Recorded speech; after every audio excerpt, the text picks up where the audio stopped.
It's Hoss Talks, the show where Hoss talks. Hey, everybody.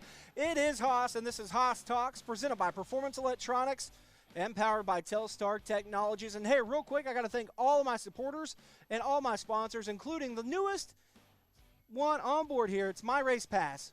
If you haven't already got the My Race Pass app, you're going to want to do it quick because race season's going to be here before you know it.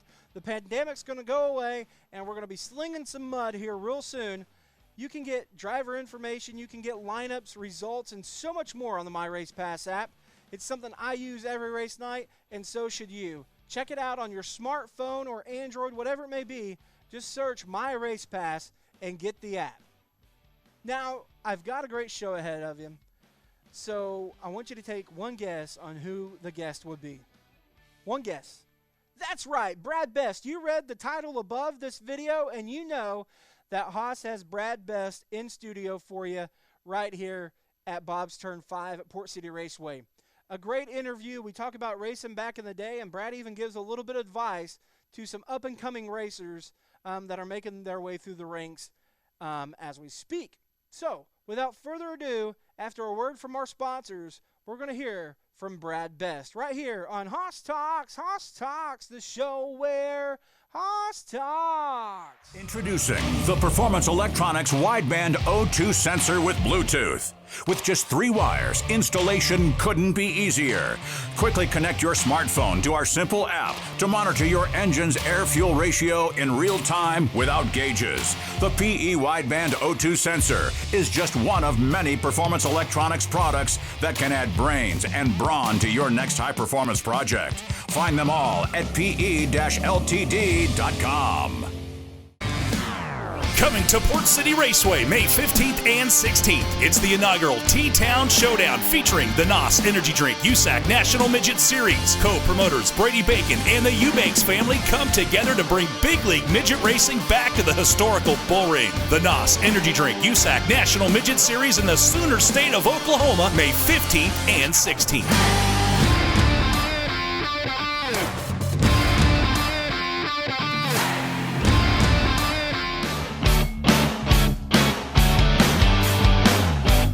Hoss Talks, the show where Hoss Talks, presented by Performance Electronics, powered by Telstar Technologies. And like I said before the break, I've got a guest for you, and his name is Brad Best. Brad, thanks for joining us, my man. Taking time out of your schedule to be on the show. Thanks for being here. Thank you. I appreciate it. So we've kind of talked as we were getting things set up here today, and you weren't born into a racing family. You were a guy that really wasn't born into racing. So how did it get started for Brad Best? As I grew up, I watched racing, and I was really hooked on it, and I really liked the sprint cars, and I was working and making money, and I was doing pretty good for myself. And when I was 18, there was a car in a guy's backyard, and I wanted it, and so I saved my money, and it wasn't that nice of a car, and but I was going to be a race car driver, so I bought this thing, and we were racing. So you knew in your mind, you're like, dude, this race car is mine, and I'm going to be a race car driver. At what point? I mean, so you get this car. Was it like you bought it on a Thursday night and Friday night you were racing, or? What was it? Was there some work that was involved, or what went on here? There was a lot of work. This thing was a 2-stroke, and they had went to the 600s by then. This was kind of the start of the 600s, and we were Kenny Bear and Kevin Bear were friends of mine, and so we did some stuff, and we had to modify this thing to get the 600 in there, and we did, and it was a car to me. It wasn't flashy, and it wasn't what I wanted, but it got me where I was racing, and there was a start for me, and so we got that car going, and we were off to the races. So at that point, your first race out, what racetrack was your first racetrack, and what happened your first night? So we go to Claremore, Will Rogers, and I thought that would be the best place because Port City was little intimidating to me at that time. A lot of big name guys, and I didn't feel like I was ready for that. And so we went to Claremore, and I thought, wide track, I can stay out of the way, and I'm not going to tear anything up. And lo and behold, in the feature, I get upside down and tear the thing up. And so now we're really racing, because now we can go spend some money and do the updates that you want to do. And start. We're starting over. So I mean, it was kind of that deal. It made me think, is this really for me? Because obviously I can't get around here on the first night. Maybe I'm a little over my head. So, but from there, I figured that we could get her fixed and go racing some more, and we did, and it was horrible. But so before racing, were you like mechanically inclined? Were you kind of a gearhead, or were you like a computer kid? Like, you learned from scratch on everything, basically. I didn't know nothing. I'll tell you, I didn't know anything, and still don't, but not at all. And I, you try to meet people, and you try to talk to people, and you try to. The Bears were big and instrumental in helping me figure out, at least a base to work with, and but we were, I raced quite a bit, and as time went on, you learn and you try to pick things up, and I met Curtis Jones and his dad, and they really are what kept me going, because I was ready to be done. I was ready to move on and do something else and spend my money elsewhere, and so they kind of took me under their wing and showed me what I need to be doing. What I would tear stuff up, and I'd raid their bolt bin, and then they would tear something up and they wouldn't have anything because I was using up all their stuff, but they really are the ones that took me under their wing. And so give me a little time period here. So you're 18 whenever you started. Yeah. About how many years into it did you meet the Joneses? That sounds like it could be a show or a song. Meet the Joneses. It may be. But when did you meet Curtis and his dad? And when did that time period kind of come into play? It was about 98, 99 is when when I started racing, and I met them the first year I was racing. Right. And so that first year was learning. I mean, there was no really good times. There was no really, man, I'm really looking forward to next year. It was really just a year of getting kicked in the nuts, and I made it through, and that was the deal. Is I knew if I could run a season in that piece of junk, and I could afford to get something a little bit nicer, that I was going to be okay. And luckily for me, that is what happened. So, kind of like I did with Billy, I should probably have stuff written down, but I like going off the cuff. If you think about today's racers compared to the years of yesteryear, like whenever you first started, there's a lot of people that get discouraged that they just don't come right out of the box and they're something great and masterful, and they're not Frank Flood, or they're not Chris Andrews, or they're not Jeffrey Newell. They're not these bad, fast dudes. They get discouraged. Like, what is it that changed? Do you think it's changed between your years and the new years, or is it just in general people are like in demand and they want their results now? I think everybody wants results now. Everybody wants to get in and run with Frank and run with, those top end guys. But the reality is it's not going to happen. And there's a lot of dues to pay along the way, that I think a lot of times nowadays, some of the younger kids aren't really forced to do that, because they've got the great stuff right out of the gate, and they don't really have that learning period of, we're just out here making laps, and we don't have the best stuff. And I think that was, for me, that was what was big, was I didn't have the best stuff, and so I knew if I ever got the best stuff that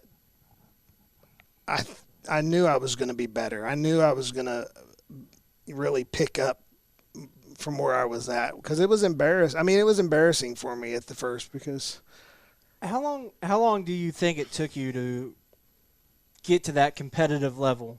Like, was it something like, so your first year was getting kicked in the nuts, the next year you were kicked in the knees, the third year were you on fire? No, I got lucky, and I got lucky, and as soon as that next year I bought a house car from who is now my father-in-law. He wasn't at the time, but I had bought a car that was Kevin Bear's. It was a year and a half old, and I literally took the engine out of my old beater and put it in that thing, and instantly I was the guy that doesn't make the feature every night to I'm running in the top 10, and I've got some top 5s here and there, and that next year I won, my fair share of, 5, 6, 7 races, and from then on I was fairly competitive from then on. So now we're in 2000, 2001, 2002 in that era, which is weird because 2002 is whenever I graduated high school. That's just crazy to me to even think back that far. So you're running micros. You're running is it still NMMA? Yeah, that was the big deal then, and we didn't do it. That was kind of like, that was before my time in micros. For those that may not know, I mean, I know I've got a lot of people that watch this show that know about NMMA. I always screw it up.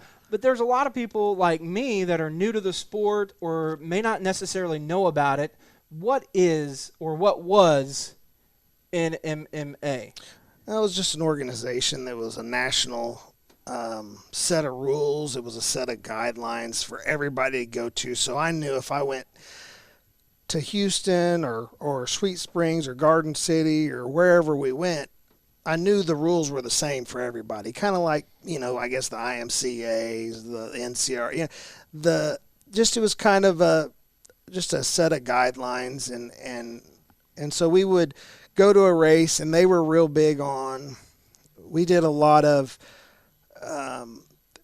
tech stuff. They were real big. There was claimers in the A class. It was just a set of guidelines for everybody to kind of go by. And so they had a national point series, and based on you got so many weekly points, you got so many regionals, so many. They had the nationals, and they had the centrals and the easterns, and then combine all them points together, you came up with a national champion, which was, at that time, it was really a true national champion, because we all met at centrals, and then we all met at nationals. And at nationals, it was basically the best of the best, kind of like the shootout is now. I would consider the shootout the nationals of micro racing. If you win that, you're the big dog. And that was kind of the deal with nationals. If you could win that, you beat the best. And that was kind of had bragging rights for the year. Absolutely. And that was and we all griped because it was board ran, and everybody knows when there's a board ran deal, everybody thinks there's favoritism and going around, and we griped about it, but now that we don't have that, I miss it. Now everybody's wanting that. I miss that. It's kind of, I can kind of get the sense of it was a big deal to race inside that type of deal. I mean, I know there's series now, like Terry Maddox has his now 600, but it's a regional deal. It's not really, the tracks don't work together is what I'm trying to get at. No.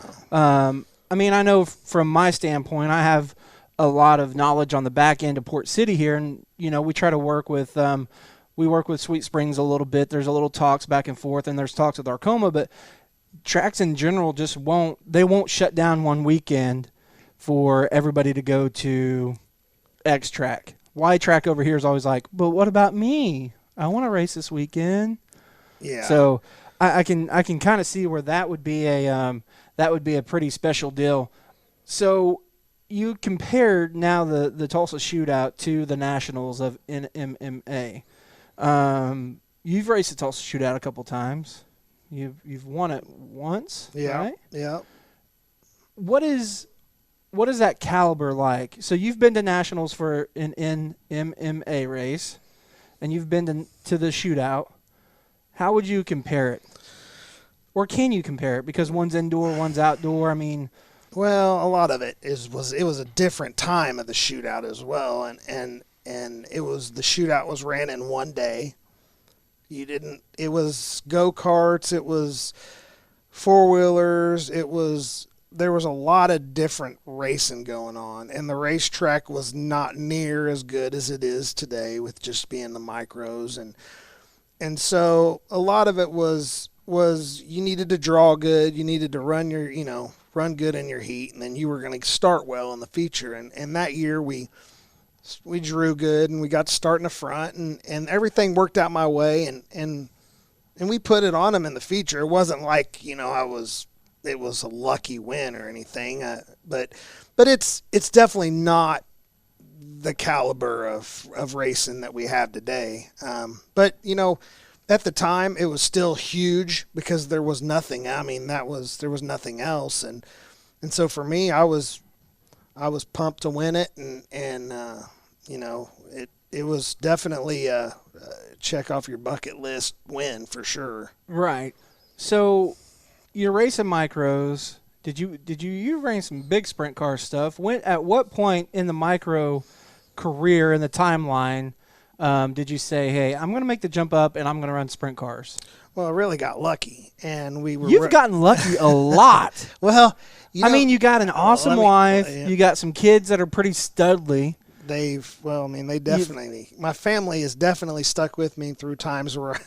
And I'm not easy to get along with when things are not going my way, as most people know. But so you get lucky and you get a sprint car ride. Okay, is this how this works? Well, tell the story. So here we go. Hey, ladies and gentlemen, go pop some popcorn because we're only at about 15 minutes now, and we're going to be here for at least another 45. Here we go. So we're racing the micros, and Bob Mosley is my engine guy.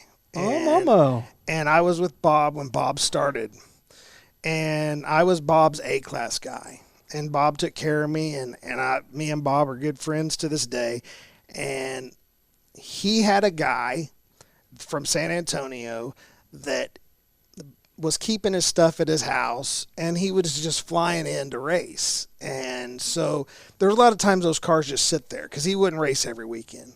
So Bob talks, and the guy's name is Alan Murray. And he calls Alan and says, hey, I got a kid that can drive, and I want him to run these cars so when you come in, they're ready. So we go and run, and I run his car, and we win a couple races, and I'm driving back from Oklahoma City one night, and Alan calls me, and he says, what do you think about racing a sprint car? And I'm thinking, what do you know about sprint car racing? Because I don't know nothing about sprint car racing. And he goes, well, let me tell you this. If you can sell them two cars, I'll buy a sprint car and we'll go race. And I said, okay, I'll see what I can do. Well, we get back home, and I've got one of them sold the next day. And a week later, I sell the other one, and I'm like, I got the money. What do you want me to do with it? So I sent it to him, and a week later, he calls me and said, there's a truck headed your way, and he bought a sprint car team out of Pennsylvania, which is where he was originally from. He bought a guy out, and they shipped that thing on a semi-truck to my shop, and it was basically everything but an engine. So then we bought a couple of old engines from Sam Haferteef and had them gone through, and we had a sprint car team, and we had no clue what we were doing. He had never owned a sprint car. I'd never drove a sprint car. And then we hired a guy to help us, and just, I say hired, I mean, he was volunteer, but he, right. We didn't know what we were doing. We were just ready to go racing, and we had a sprint car. Was this like 360 era at like 360, or was this like ASCS 360? Oh, you act like I'm old. Like this was ASCS. We went full-fledged ASCS. We did not get a two-barrel. We did not. This was 05? This was 06. 06? Yeah, so 06, we get the engines, and we get a shop right next to Factor One, and it's just a little shop. and for us to get started. And I had a trailer and he had a truck, and so we kind of combined everything, and he decides that we are going to run our first race at East Bay. What? At the King of the 360s. No way. In Florida. No way. And so we literally loaded up, drove to Florida. No way. And my first laps in a sprint car were at East Bay. And that was an ASCS national race. Holy crap. Holy. And so my first heat race, I draw the pole, of course. Oh, my God. You got Gary Wright and Travis Rylett, and Tim Schaefer was running a 360, and they throw me in that heat race. And oh, my God. And I'm like, hey, let's start in the back. Let's. And Murray's like, no way, dude. You're starting on the pole. So, luckily man. we went. We run the heat race, and I went from first to fourth, and we were ecstatic about that. And now we're sprint car racing. Holy cow. First laps ever at East Bay. Yep. So with the national tour. With the national tour, and that's when the national tour had Jason Johnson and Shane Stewart. Yeah, you're like 40, 50 cars easy. Oh, every night we went. Every time we went to Oklahoma City, there was 50 cars. Oh, yeah. I mean, no matter, it just didn't matter. Oh man. So you talk about getting kicked in the nuts again. Yeah. Now we're sprint car racing, and we don't have a clue what we're doing.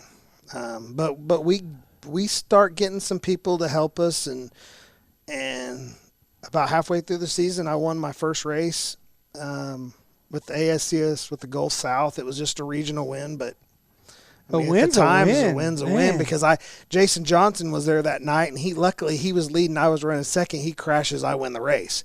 So it wasn't like nobody was there. Yeah, and I'll take it. You know what I mean? I'm thinking I'll take it, and so we were just out there having a ball, man. It was the time of my life, and we did that for 2 years and I think we won 3 races, and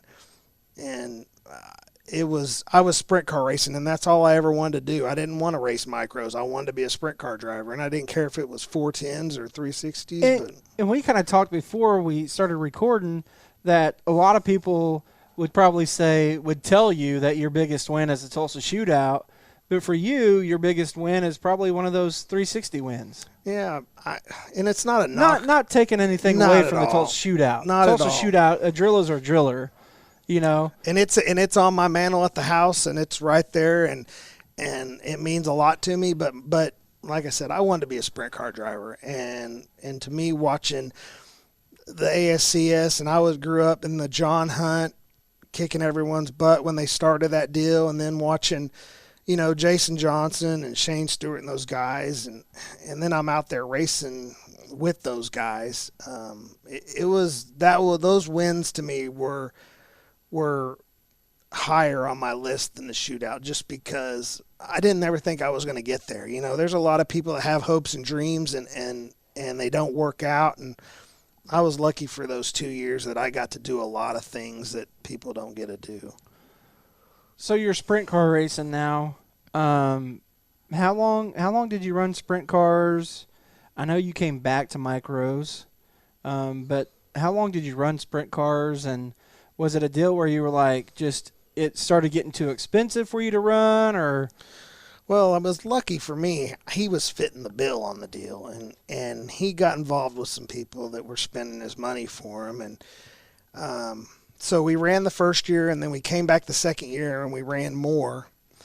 And, you know, we had another good year. We ran, you know, second and third a lot. We won one race. We didn't win as many races the second year, but, you know, when it came down to it, it was the end of the season, and I got a call from Alan that just said he was getting married, and they were having a kid, and he just had other things to deal with, and so he was basically said, you know, I'm going to sell out, and so you know, it sucked, but it was one of those deals where my kids were getting older, and they were doing their things, and it was time for me to kind of shift my gears towards doing stuff with the kids, and that was the time I picked. So you talk about your kids, and they're all just basically superstars in the hockey world. We're going to veer off of racing a little bit. Did you ever play hockey? You played hockey, right? Yeah, and I still do. Didn't you suit up for the Oilers or something like that a couple times? Yeah, and I think that's a lot of things people don't know about me and my family all my two boys play hockey at a high level, and at a very high level, and have really and very good, I enjoy watching them. That's kind of me and my wife's deals. We love to travel around and chase them boys, but I got a call, and it was about the time the sprint car deal ended, and I don't know if I wasn't really that great. I was just pretty good, and I didn't have a real job. So the Oilers, what would happen is a goalie would get hurt or whatever, and they would need a goalie for practice, or they would need a goalie to sit on the bench during the game because you're required to, and their goalie would get hurt, and so they would call me, and I would do it. And Steve Enlow was the equipment manager for the Oilers, and Steve Enlow was a racing guy, and he ran the Chili Bowl and I think he ran fifth one year. I mean, so I kind of had a relationship with him, so he called me, and I can kind of do the job pretty decent. A little over my head, but it was an awesome deal.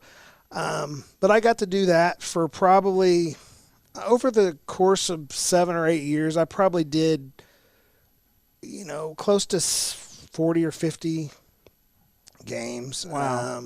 And actually got to play against Tulsa and the Oilers when I did that for another team. So I actually played in a game against Tulsa. So that was kind of another bucket list, like, hey, I'm a pro hockey player. They're paying. So I'm getting paid to be a hockey player when I have really no business. I wasn't, and the deal is, wasn't horrible, but that's a whole nother level. Yeah. That's like going and running the Outlaws when you're a A-class guy, Yeah. And so, but that my brother, he's actually done better than any of us, and he ran a micro for a couple of years when I had the micro deal. We put a micro together for him, and he did really well in the micros. He won 4 in a row. Here one back, I don't know what year it would be, but he's actually he's playing pro hockey now, and he actually scored a couple goals for the Oilers, and so he's chasing that dream now, and he's getting up there in age, but he's so skilled. He's so good, and so we kind of Was hockey the sport that you played growing up? It wasn't baseball or basketball? It was soccer hockey? for me. It was soccer, and I had some friends that played hockey, and they kind of talked me into it. And so I got a late start, but I really picked it up, and I'm one of them guys that if I really want to do something, I want to be good at it. Like, if I can't be good at it, I'm not doing it. It's like iRacing. I suck. So why are you still lettering race cars? I'm not doing it. Why are you still lettering race cars? I'm just kidding. People will pay me. If you guys don't know, Brad is also Brad Best of Best Graphics, and the guy with cut vinyl does. I mean, I hate him because he makes it look so flawless. But so you get talked into playing hockey, you play some hockey with some friends and whatnot. Was that before racing?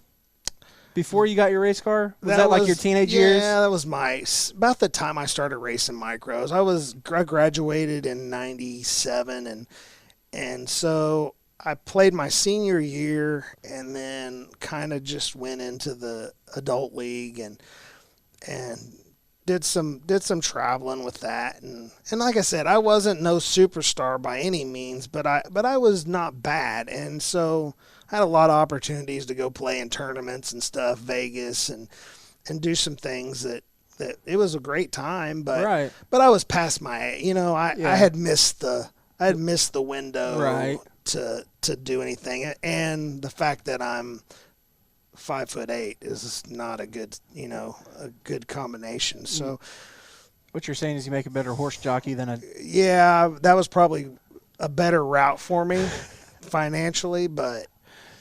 So, you give the hockey deal a try. Now let's go back to racing, and let's talk. I'm bouncing all over the place because you made mention of iRacing. You've tried it? I suck. Okay, so I've tried it too. I'm about to do something I probably shouldn't do. What is your take on iRacing? It's a video game to me. I get it. It's very high tech. Very high tech. Looks cool. Looks real. You can race with your friends. It's awesome. It's awesome, but it's a video game. Yeah. It to me. I mean, I'm not gonna judge how someone races off of iRacing. Right. But is it good for making laps and getting smoother? And I mean, I think that may be a good tool, but like for me, I make about 2 good laps and then I just start screwing up and then I'm done because my kid and some other, these other guys make it look like it's easy and it's not easy. Well, here's my take on it. I try to look at pros and cons of everything because I try to be as politically correct as I can because I have supporters and sponsors from many different areas. So I try not to badmouth anything besides Finish Line Coatings. And if you guys don't know about Finish Line Coatings, hey, Terry, I'm giving you your shout-out right here. Finish Line Coatings, look them up on the interwebs. Best in the business. Well, one of the best. Well, one of the best. Whenever they get the new black powder coat in, they're going to be on point. But anyways, here's my deal with iRacing. I think it's great. The pros of it is guys get to make laps at racetracks that they haven't ever been to. They get to make laps, period, especially during this quarantine. That's cool and everything else. The cons of it right now, in my opinion, are all these people throwing all this money at it. And they're putting, oh, man, you win $2,000, or here's a series that you win $10,000. Well, that pulls from the grassroots racing, in my opinion. This has nothing to do with anything else or anyone else. This is my opinion. I think that kind of hurts what we're trying to do on our grassroots. Now, you can say, oh, Haas, they sponsor this and they sponsor that and they give this and they give that. But in the long run, pros and cons, they're in everything. I won't it's have not it. Racing. I won't have it. It's not racing. I won't have it because I can't afford it. Well, it's just not racing to me. I mean, you can sit there and they can put these things up on YouTube or Facebook and Fox and this and that, but it's not racing. I mean, it's a form of it, but I have to have the real stuff. I can't sit there and watch a video game. It's just not for me. Speaking of the real stuff, you showed some videos that you put onto your Facebook page that I've kind of maybe pirated, stolen, that I'm going to use. I'm going to throw some clips on Haas Talks throughout the week, next week. You've had some pretty epic battles at this place. Yeah. I mean, back in the day, you and Leon, there's one video of you. Man, you guys are going after it, dude. There's a lot of those. And I want to go through all these. My grandma was my biggest fan, and she passed away a couple years ago. And I mean, she was at every race. They chased me around the country. Didn't matter if I was going to Texas or Nebraska or wherever. They ended up there, and my grandparents really loved it. And when she passed away, I wanted those videos. And so the other day with this quarantine going on, I was bored and went over and got them from my grandpa and started watching some of them. And I mean, there's hundreds. I mean, there's races that I probably don't want to see, and then there's stuff I don't remember. And but that year, the year 2002 was a good year for me. And Leon, me and Leon were racing for the NMMA National Championship with one other guy, and everywhere we went, it was me and Leon. And when that happens, your bad things are happening. We're getting into it. But I think after that year, me and Leon really, I feel like we're pretty good people, now. And And so at the time, I think we were so fierce we hated each other. Right. But I think I had respect for him, but I wasn't intimidated. And I think a lot of people were intimidated and kind of let him do what he wanted to do, and I just wasn't that guy. You say you were kind of rivals. Would you say there was a little bit of a rivalry That year for sure, because there was a lot of races where me and him were 1-2, and there's a couple innings where things didn't go his way or didn't go my way, and Kelly was mad, and my wife was mad. No way. And my wife was mad, and Leon was mad, and you know, I think it built a stronger bond over the course of time. But we battled our asses off that year, and he ended up second in the points that year, and I ended up third. But it was so hard for us from Oklahoma to be competitive in that deal because you got 13 weeklies. And so the guy that wins it is racing up in Nebraska where they have 8 cars. So he has a chance to get a lot of max points nights on weeklies, right. where me and Leon are coming to Claremore or Port City, and we're racing against the best of the best. And some nights when we run 5th, it's a great night for us because we're starting 16th or 17th. Right. And that's a good night for us, but on a point scale, it's not. It's a bad night. Right. So it was a wild time because Leon was definitely an idol. I watched him growing up, and to be out there battling with him was huge for me. Do you think our sport needs more rivalries? Absolutely. There's too much. Again, probably speaking out of context and probably not going where I should go, but there's too much PC friendly. Absolutely. I mean, there's a couple of rivalries that I know of that are pretty solid. Yeah. We won't necessarily talk about them, but there's some rivalries inside of micro racing for sure. Yeah. That's pretty solid. Yeah. and pretty dope. And if you're a micro fan and a micro racer, you probably know of at least 1 or 2 of the 3 that I'm thinking of right off the top of my head. Yeah. But, I mean, just in general, rivalries are awesome. It just breeds to everything. I mean, you've got this group of fans that cheer for this guy and this group of fans that cheer for this girl, and it's just getting after it. It was for me. I mean, back then it was Pete and it was Kevin, it was Scott. I mean, those guys, every night it was a battle, and they, you know, I'm sure there was a few other guys in there, but those were when those guys showed up somewhere and those 3 were there, it was a battle, and sometimes it got a little rough, and sometimes, but you know, and that's the thing about being back then was we traveled and we did the NMMA thing, and I was running a Factor 1 at that time, but we traveled with the Sawyers because they did the NMMA thing too. And everywhere we went, you have your cliques now, whether it's a Factor 1, a Sawyer, a D1, or so-and-so builds your motors, or so-and-so.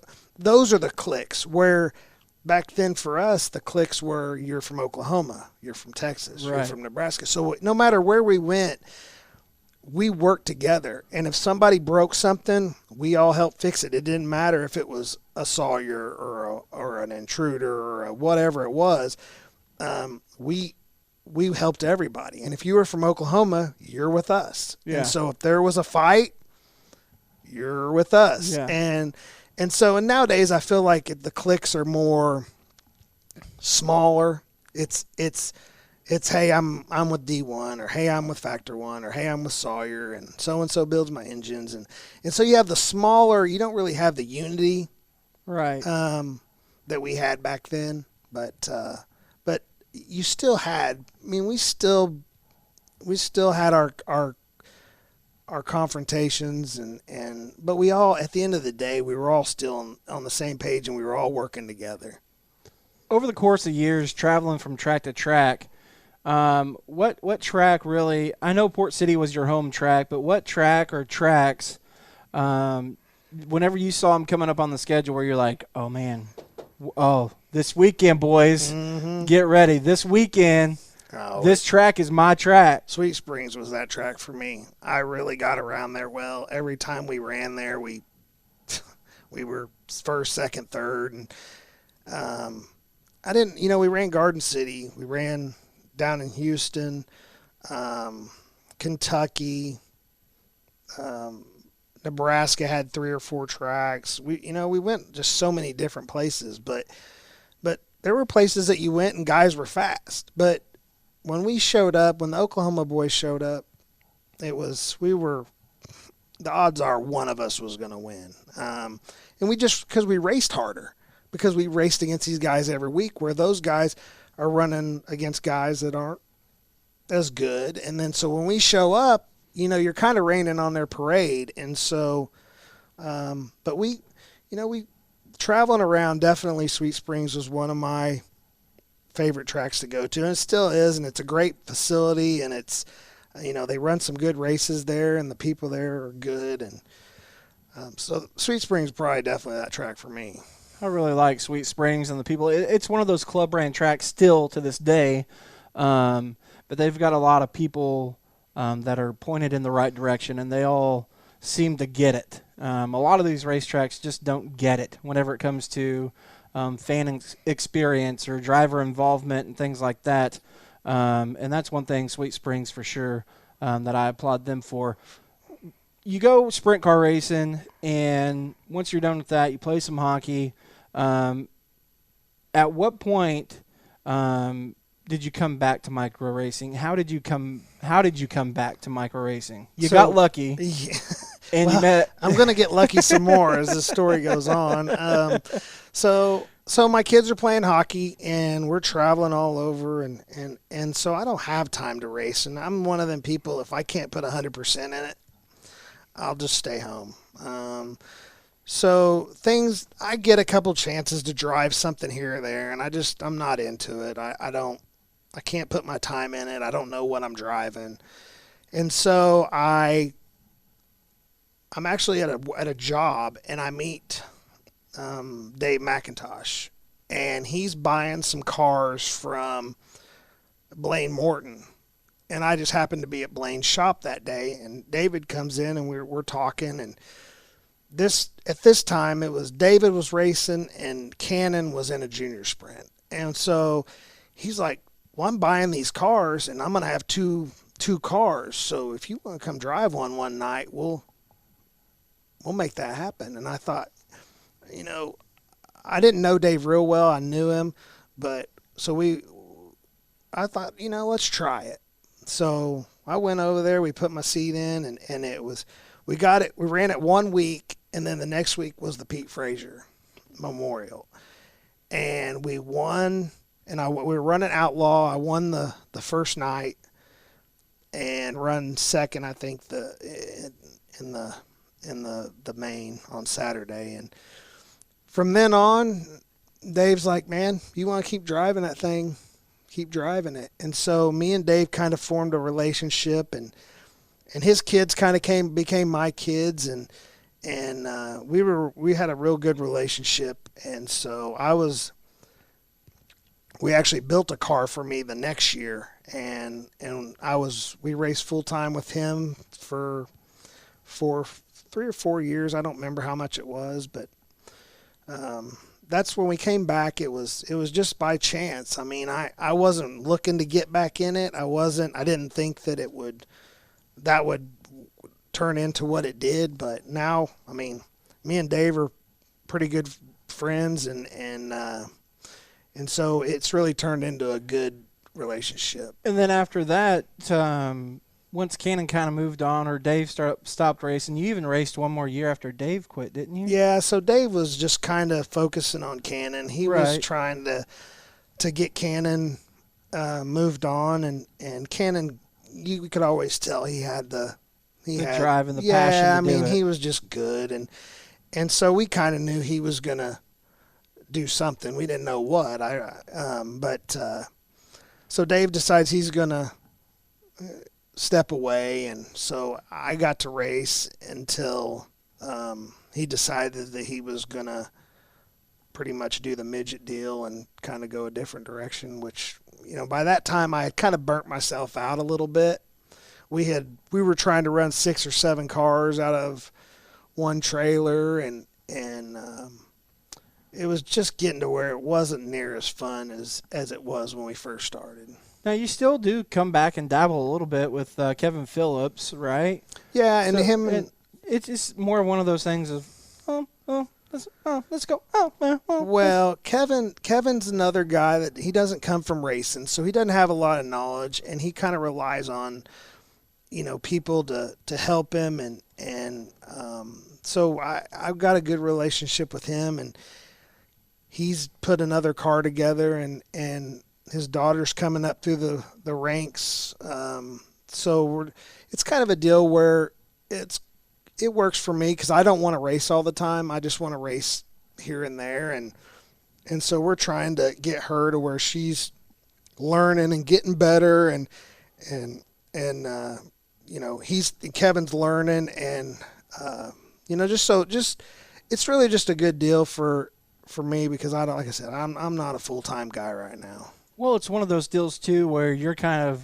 Do you consider yourself in a mentorship role in this for both of them? Do you kind of help bridge the gap? I mean, I've seen videos. I've seen the Phillips at racetracks where it's not just Kevin doing the work. He makes Elizabeth get out there and learn what she's doing and be hands-on with the car and everything else.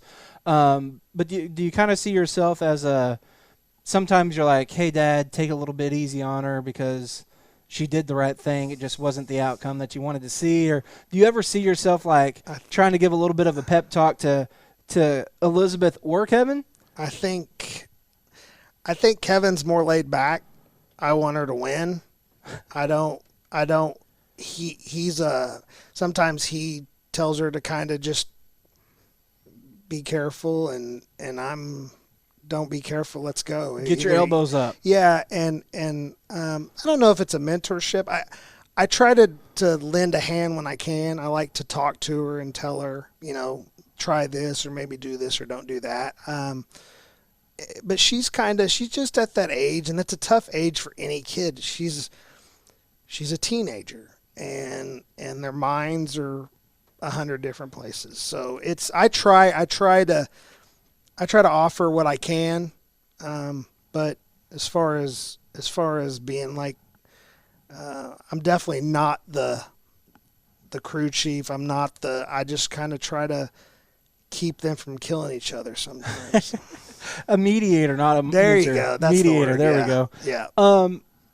Take a look at the big picture right now, just as a race fan. A race fan from Tulsa that has raced at Port City. And look at the wide picture of talent that has come from Port City. Like just this year alone, let's think about just this year alone. Cannon Macintosh, a kid that you know very, very well. Dason Persley, Kaylee Bryson, Holly Holland, all these kids coming from Port City Raceway that you've watched race junior sprints out here. Could you have ever imagined me as a videographer back in the day? I remember whenever Holly Holland was racing with Jake Nell and Hank Davis for the Junior Sprint Championship, and she freaking hits the tire down in turn 3, flips it, they throw the red, and she's still on the gas, like rolling. Could you have ever imagined that these kids would be our next stars? I mean, for me, it's no surprise because this place just breeds good racers. It just does, and it didn't matter if it was back when I started, or it doesn't matter if it's now. I was looking at watching one of those tapes the other day, and in the restrictor you had Frank Flood, Andrew Felker, Dustin Morgan, Brady. Those kids in restrictor back then, it was insane. Frank Flood was running, and it was just unreal the amount of talent and how many of those kids have moved on. And it doesn't change. These kids come out here and they race, and they have to learn how to race. Some kids can go to a bigger track and the car's just good, and they get out front and they look great. But then you put them on a racetrack like this, and they have to race, and it's intimidating. And so I think you lose a lot of the intimidation over the years coming to Port City. Because this becomes the norm. Yeah, you're racing on top of each other. So what can be any harder than that? Right. So, no, I mean, there's going to be more kids that come from here. I mean, Cannon and Dayson and Holly, and I mean, all those kids have great futures. But it really honestly starts here because you have to be a race car driver to race here. Point blank. I like that. I'm gonna have to use that as a soundbite. So, racing throughout the years, you've got to have some good stories of road tripping or up and down the road. I know you probably called on your crew chief and said, "Hey, I'm going on this badass show called Hoss Talks, and I need to make sure that I dot my I's and cross my T's and get a good story." So, do you have any solid stories that you can tell? Mind again that you can tell. Yeah. That are PG-13. I got to hear at least one or two cool Brad Best stories. I'll tell you both. I'll tell you some good ones, and I'll tell you ones that I probably shouldn't, but I'll keep them PG. Just the traveling. I remember leaving one time. We raced Port City. We raced Port City on a Friday night. Port was Friday back then, and we raced Friday night. And me and John Phillips, who was helping me, him and his kid Raymond helped me, and we were going to go up. Wait, is this Raymond Phillips? Yes. The Raymond Phillips. Yes. So he's become a ghost. I see him on Facebook every now and then playing with dogs. Well, he's married and he's Raymond, if you watch this, I miss you. Go ahead. So me and his dad leave from Port City, and we're going to Nebraska for a state race. I don't know if it's a region race or whatever. And it's a 9 or 10 hour drive, and we get up in the morning. We drove a little bit of the way, and we get about 30 minutes from the racetrack, and it's raining its ass off, and I'm going, man, I think we just wasted our time. So this is before GPS, and this is before you had a map, and you could print it off on your computer, but that was it. There's no GPS. So we get up there, and I run into Brian Thomas or somebody because they're up there going to run it too, and they're like, yeah, they're going to run this deal tomorrow. And I'm like, well, I can't stay up here till tomorrow. And so I was like, you know what? You think we can make it to Sweet Springs? And I'm thinking it's already 2:00 or something, and it's 5 hours there. And so me and John, we're hauling ass to Sweet Springs, and we don't make it. But that story, I pulled back in my house at like 3 a.m, and we never got the car out of the trailer, and we drove like 16 hours, and we never stopped. We left. Went to Nebraska, went to Sweet Springs, got there too late, and so got back on the road. They wouldn't let you tag the back or nothing? No, because that was the NMMA days, and they had rules. NMMA wouldn't let you use one car, one class. So you couldn't go up there and run non-wing and A-class and outlaw or whatever. Right. If you had 3 cars, you could. But so they had their rules, and that was the cool thing about it is they had their rules, and you knew them. So I knew once they had started the show that we were, we weren't going to make it. So, So we drove home. But anyways, that was one story where we were it was just a disaster from the get-go. That's the other thing that a lot of people these days don't realize. Back in the day, you had to keep on calling the racetrack phone number. Oh, yeah. And either get an answering machine that said, we are not racing tonight, or we're racing tonight. It's $10 car load, $4 15 hot dogs and whatever, you didn't have Facebook, and it wasn't updated by the second, and you couldn't just be like, oh, refresh whenever whenever you're 12 hours, and you had to go you had to go 15 hours and then get the phone call that, hey man, they rained out, they're going to run the show tomorrow. Well, and the other thing is and you're like, I ain't got money for a hotel room, I can't sleep in this freaking absolutely single cab bench truck. You wasted a lot of time and gas because you had to go. You had to go, and odds are it was an 80% chance of rain. They were going to rain out, but I needed another weekly, or I needed another regional race to go on my points deal, and so we had to go, and then you get there and it's rained out, and so you've wasted your whole weekend. And the other thing was there was no real way to keep up with. You didn't know the results. You know what I mean? Like now you have instant results. You can pop right on Facebook and here's the results from tonight's race that ended 5 minutes ago, where we're getting results 3 weeks later, and maybe and you had to have the subscription to the magazine or something, right? Well, no, when you joined NMMA and paid your money, you got that.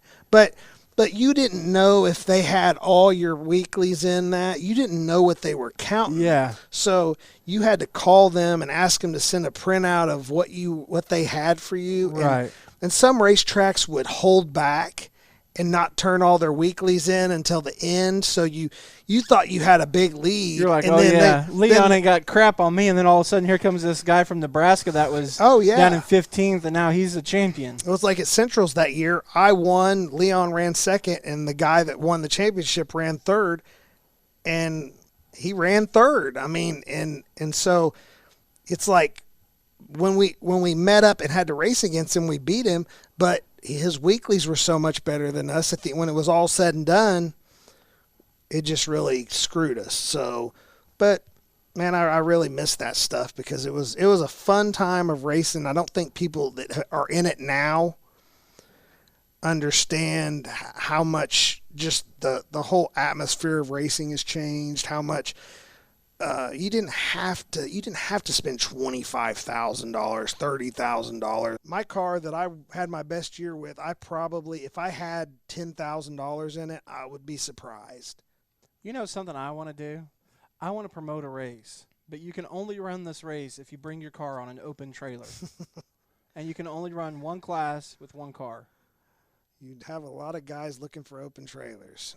I need to open me a trailer depot, get me a trailer business going, and then be like, hey, I'm promoting this race. It's promoted by Haas's Trailers, where you can get 15% off if you act now. Oh, it's crazy. It's crazy now. It's crazy the way that it's grown so fast. I saw some pictures. Mike Howard, a photographer from Oklahoma City, posted this week of Emmett Hahn and his truck and trailer pulling into State Fair Speedway.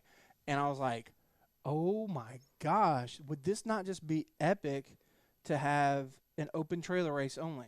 If you bring your car in an enclosed trailer, you can't. Well, it's amazing how much more pit space you'd have, for sure. That's for sure. When I first started out here, what is the grassy area back behind that lower set of concrete pads was not even utilized. There was a practice track back there that you could, if you wanted to go make laps because your stuff wasn't running, there was a little practice track back there, and you could go back there and just buzz on around race night. Yeah, really. Yeah, but there was nothing back there. Nobody was, nobody had a big rig. Nobody had. I mean, if you had a 20-foot tag trailer, you were Steve Kinzer. You know what I mean? Like, and then slowly but surely, one guy got it, and then somebody said, "Well, I need one bigger than him, and I need one bigger than him," and then the next thing you know, this place gets filled up pretty quick. Really quick. Crazy. So let's get another story going here. Well, I'm going to tell you a sprint car story, even though it's not a micro story, because it's probably these are probably the funnier stories. Yeah. Now we're going. So we're in Florida for, I think it was the second year that I raced that deal, and we actually stayed 2 weeks because the first week was 360, the second week was 410. And Alan had rented a motor for somebody else to run a 410, and we just stayed and kind of hung out in his motorhome. And well, during that week, we decided we were going to drive to Tampa to go eat a good meal. And so we go down to Ybor City, which is kind of like I don't know what you want to call it. It's like a downtown, like, happening little spot. It's got some bars, got some nice restaurants. So me and Alan and some other people, I think Rylette was with us, and his uncle Leroy was a character. And we go down there to eat, and we find this Greek restaurant. And I don't know if you've been to a Greek restaurant before, but they've got this deal. They've got this deal where you can, when you're done eating, I don't know what the deal is, but you break the plate on the ground. You throw the plate on the ground, it breaks. Is it like a sign if it was good food, you break it, or is it like no idea? Is it just tradition? It's a Greek deal. The food sucked. The food was great. Well, it's a Greek deal, and I don't know the whole story. But as soon as we walked in and Alan saw that they were breaking this stuff, he couldn't wait for that. The whole meal, that's all he was thinking was, I'm going to break this plate. I'm going to break this plate. What he didn't understand was they brought you a plate to break. You didn't, the food that the plate you ate your food on was, a thick glass plate. These other ones were like, I don't know what they were made out of, but they just kind of shattered and went on the floor. Well, Alan doesn't realize this, and he's going to take his plate and slam it on the ground. So me and Leroy are sitting on the end, and he was, like I said, he was an older guy, but he was a character. He was funny. He made me laugh. And so I sat down there with him. So Alan picks his plate up and slams it on the ground. And I can't even look because I know that something has happened. And so I'm staring at Leroy, and Leroy's shaking his head, and I was like, what'd he do? Well, when he threw that plate on the ground and shattered it, it broke into a million pieces, but all the glass bounced up. Well, they had these big, long, I don't even know what you would call it, or Victorian doors. They're real tall and long, and it shattered the glass and it just shattered them. Oh, crap. So the people that own it come over, and they're furious. And Leroy looks at me, and he's like, oh, my God, he broke the windows in this deal, and those are probably $10,000 pieces of glass. Oh, man. So they come over, and they're pissed, and finally they're just like, you guys need to go. And so we're leaving, and we're walking out, and I've got a picture of us walking out, and they're sweeping up the glass. But anybody that knew Alan would like to have fun, and every time we went out, there's probably a story. But that night he was just, that's a story that I tell a lot of people because I rolled on the floor because he destroyed this building, and it was an old, and they didn't make him pay for it, but they wanted him out of there. But they wanted him out as soon as possible. Yeah, we had a lot of good times on the sprint car deal. I'll tell you, most of my stories are not at the racetrack. I mean, I think that's just racing. I think I got a lot of racing stories, but the best times of my life are the stories that get you to there. Yes. The road trips there, the road trips home. So pretty special. Also, the night we won my first sprint car race, we get to Victory Lane, and they hand us all this stuff, and there's an envelope for a bar that's down the road that sponsors the race. It's like a $50 gift certificate. Well, Alan's like, we ain't never coming back here, so we need to go tonight to this bar and celebrate. So we leave the racetrack. Well, by the time we get out of the racetrack, it's 1 o'clock. So he calls him, and he's like, you guys still open? Yeah. So we drive down there, and it's right on the bay, and it's a really cool place, but we have about 30 minutes to spend this $50, which, as you know, is not going to go very far. So we were there for about 30 minutes, and we get hammered. I mean, I bet we spent $350. That gift certificate was just bait, and so we drink and drink and drink. Well, now we got to get back to the hotel. So I'm probably the least drunk out of, because I'm not a big drinker, but I'm feeling pretty good.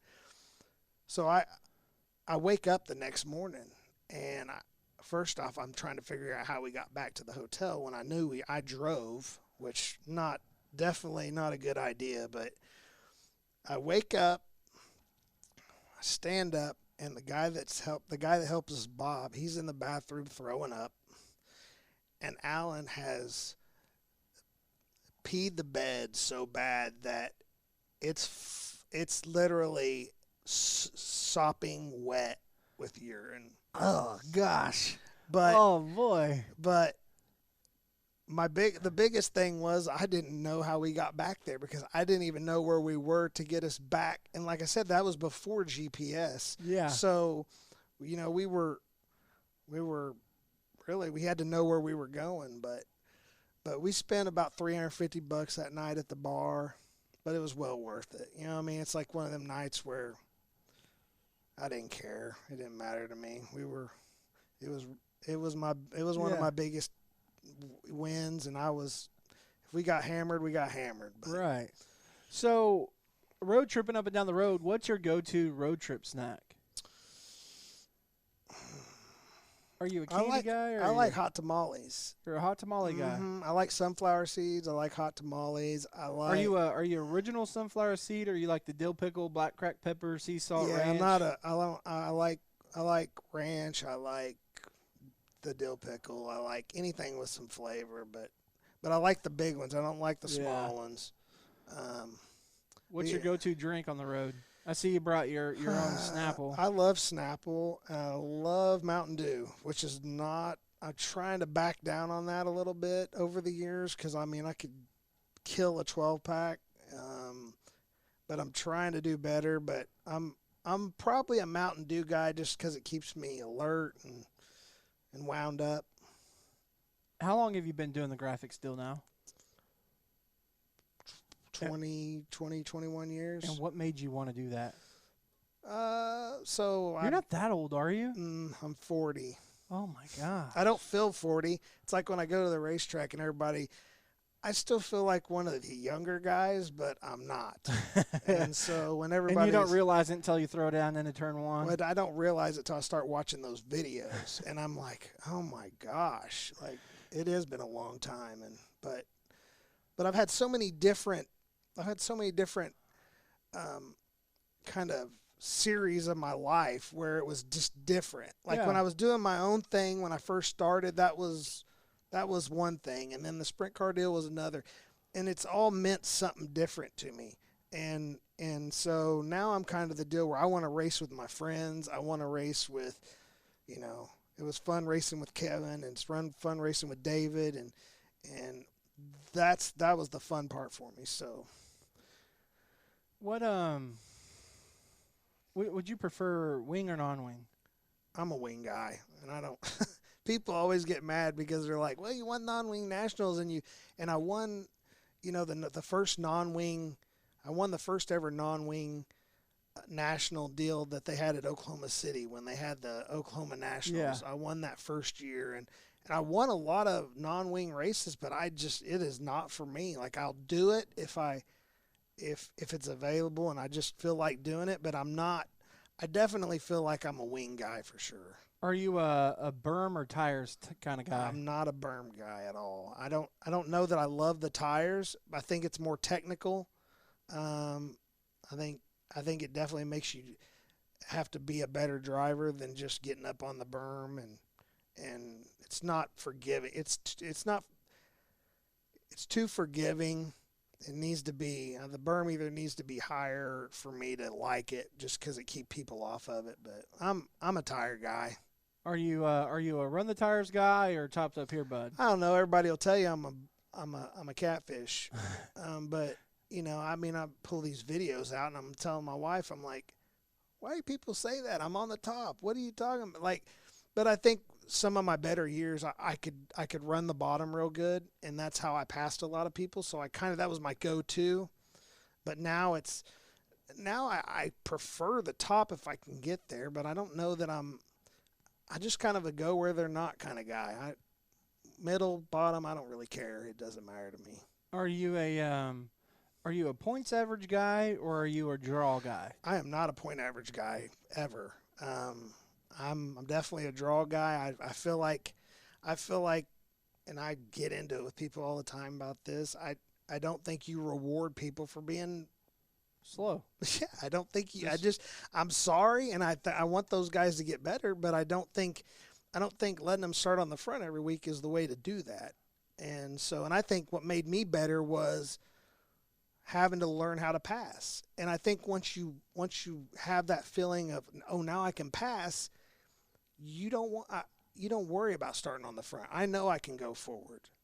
Where some of these guys, I know they go out there and they're like, man, I hope I don't get run over, or I hope I can stay out front. Where I feel like the draw on the passing points is the fairest way.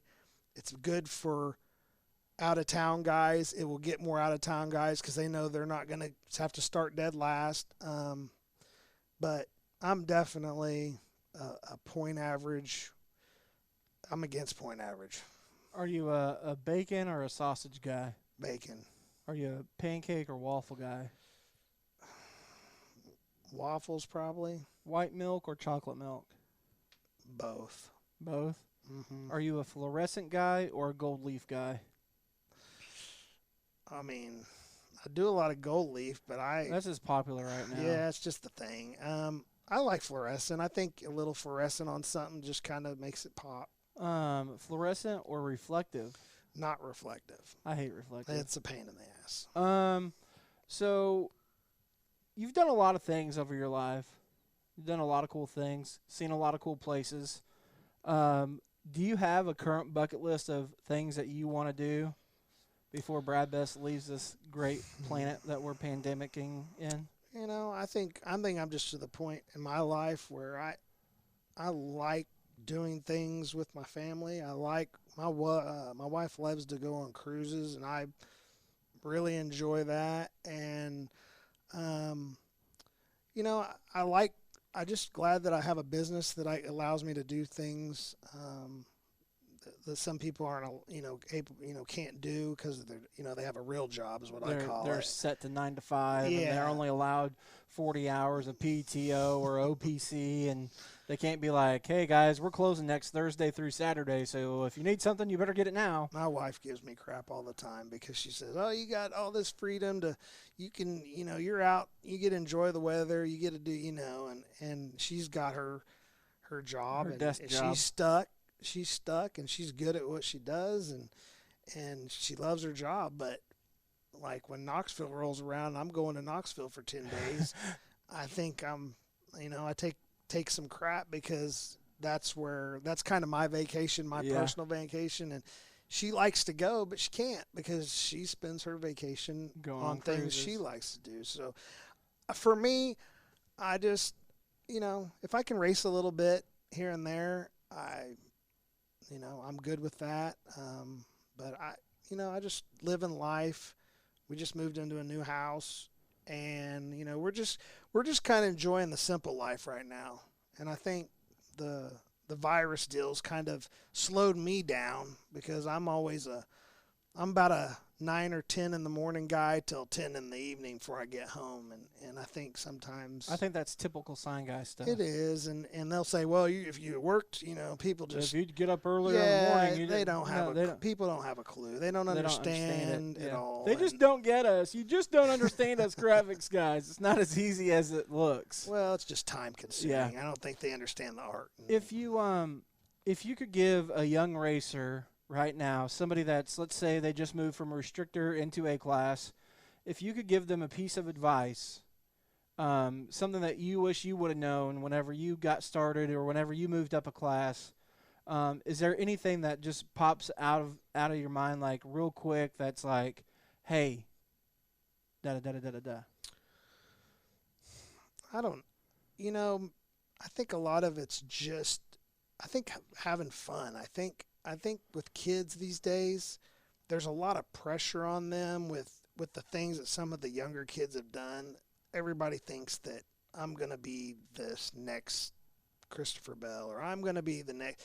And there's parents that are that way too and kind of push those kids. And I think when it's all said and done and I look back on my racing, I think just having fun and taking it all in, because it'll be over before. I mean, it's hard for me now because I'm so competitive. I want to win, but when you show up and you're only running 4, 5, 6 races a year, you can't show up and beat Frank, and you can't show up and beat Chris Andrews and guys like that caliber. But now I kind of do it for fun. I want to do good, but if I can run top 5, I'm okay with that. And I think when I leave the racetrack, I'm in a better mindset than when I had to win. You don't have to win. Everybody wants to win. That's the thing. And I think if you realize that, hey, one night I'm going to be a third place car, and one night I'm going to be a second place car, and you don't tear your stuff up trying to do something you shouldn't. I think you pay your dues.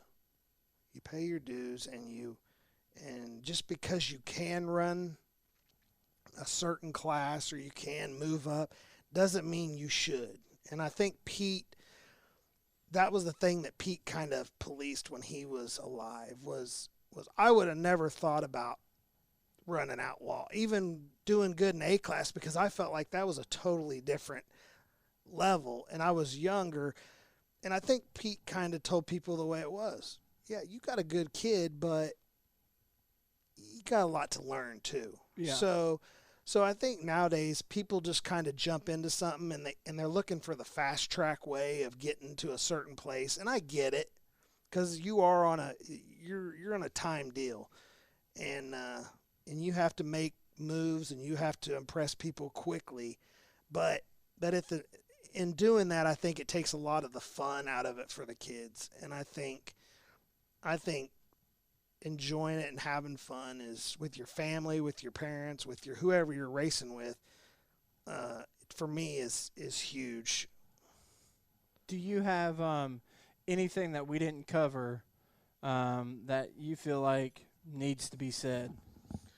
This is going to be your time to just whatever. Anything that didn't get covered, if you had a story in mind that you didn't get to tell, if there's something that that you want to get off your chest, that you can say on my show, that you can say on my show. Let me rephrase that. Is there anything that you can say on my show that you want to get off your chest, or is there anything in closing that you want to say? Well, I just think I feel like it's a privilege to do this, because I think a lot of people don't know me. When I raced, I was kind of a hothead.